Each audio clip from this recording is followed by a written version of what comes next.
तो दोस्तों आखिरकार रोमन रेंस और सेथ रोलिंस का आमना सामना हो ही गया बैक स्टेज पर।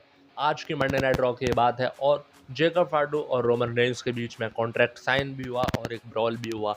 आज के वीडियो में हम इस बारे में बात करने वाले हैं, तो अगर आप चैनल पर नए आए हैं तो चैनल को सब्सक्राइब कर लीजिए और बेल आइकन को प्रेस कर लीजिए। तो चलिए आज के रेसलिंग प्राइम टाइम को शुरू करते हैं।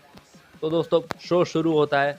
रोमन रेंस अपनी गाड़ी से उतरते हैं और गुस्से में अरीना की तरफ जा रहे होते हैं और वहां पर जो गोरिल्ला स्क्रीन होती है, जो बैक स्टेज का मतलब पीछे का हिस्सा होता है, अरीना के पीछे का हिस्सा बैक स्टेज, वहाँ पर सेथ रॉलिंस से मुलाकात होती है रोमन रेंस की। और सेथ रॉलिंस और रोमन रेंस एक दूसरे की तरफ देखते हैं और क्राउड का रिएक्शन बहुत ही ज़्यादा मतलब स्ट्रॉन्ग था सेथ रॉलिंस को देखकर।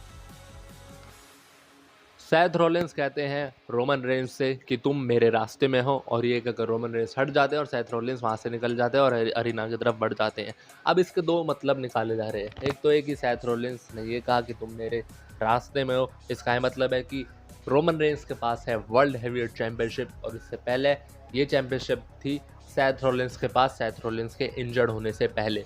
तो रोमन रेंस इस चैंपियनशिप को अब लिए हुए हैं, वो बन चुके हैं वर्ल्ड हैवीवेट चैंपियन। तो इसलिए सेथ रोलिंस ने बोला है कि तुम मेरे रास्ते में हो, और दूसरा वही मतलब है कि तुम मेरे रास्ते में खड़े हो, मेरे को वहाँ जाना है। तो ये मतलब है, लेकिन ज़्यादातर लोग इसका मतलब पहला वाला ही निकाल रहे हैं कि तुम मेरे रास्ते में हो, ये मेरी चैंपियनशिप है, एक दिन मैं ये चैंपियनशिप ज़रूर तुमसे लूँगा, ये मतलब है सेथ रोलिंस का। तो ज़्यादातर लोग यही मतलब निकाल रहे हैं। तो दोस्तों यहाँ पर WWE का एक नंबर 1 मैच बनना है, और ये मैच होना भी था एक तरीके से अगर सेथ रोलिंस इंजर्ड नहीं हुए होते। ये WWE मैच कराती, लेकिन अब सेथ रोलिंस इंजर्ड हो चुके हैं, स्टोरी लाइन्स बढ़ चुकी हैं, सेथ रोलिंस की भी स्टोरी लाइन इधर उधर हो गई है, और रोमन रेंस इस वक्त बिजी हैं जेकब फार्डू में।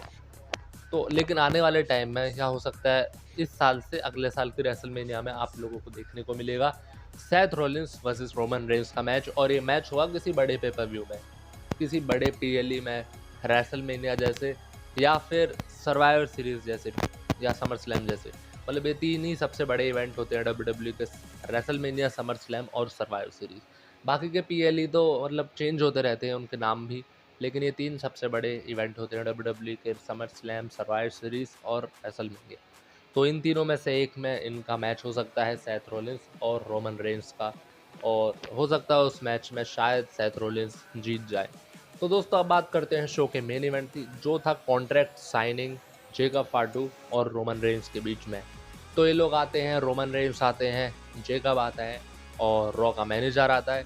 तो रोमन रेंस काफ़ी सारी बातें करते हैं जेकब फार्डू से। वो ये बोलते हैं कि तू इतना डेस्परेट है, और तूने मतलब वो जो चोक लगाया था, चोक होल्ड मेरे, उसकी क्या ज़रूरत थी, और वो भी फैमिली मेम्बर पर। तो ये सब बातें रोमन रेंस बोलते हैं। उधर से जेकब बोलता है कि मैं डेस्परेट हूँ इस चैंपियनशिप को पाने के लिए। तो इसी बीच दोनों के बीच में ब्रॉल हो जाता है, और आज भी रोमन रेंस का मतलब रोमन रेंस को चॉक कर देता है जेकब, और साइन कर देता है जल्दी जल्दी से।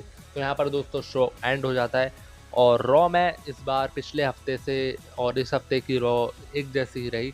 वही सेगमेंट हमें देखने को मिला, जेकब फार्टू ने चॉक किया रोमन रेंस को। और बाकी अगर हम पिछले साल की मंडे नाइट रॉ से तुलना करें इस साल की रॉ की, तो इस साल की रॉ रेसलमेनिया के बाद से और रेसलमेनिया से पहले से भी अच्छी हो गई है। मतलब जनवरी से लेकर अब तक रॉ काफ़ी ज़्यादा अच्छी हो चुकी है, और पिछले साल की रॉ एकदम मतलब एक ट्रैश थी, क्योंकि उसमें ना रोमन रेंस थे और ना ब्रॉक लेसनर की स्टोरी लाइन्स थी। खैर अब ब्रॉक लेसनर की बात करें तो अभी भी कुछ कंफर्म नहीं है कि ब्रॉक रिटायर है या नहीं, लेकिन फिर भी हो सकता है आने वाले कुछ हफ्तों में या 2-3 महीनों में कंफर्म हो जाए कि ब्रॉक रिटायर है या एक और मैच ब्रॉक का होना है।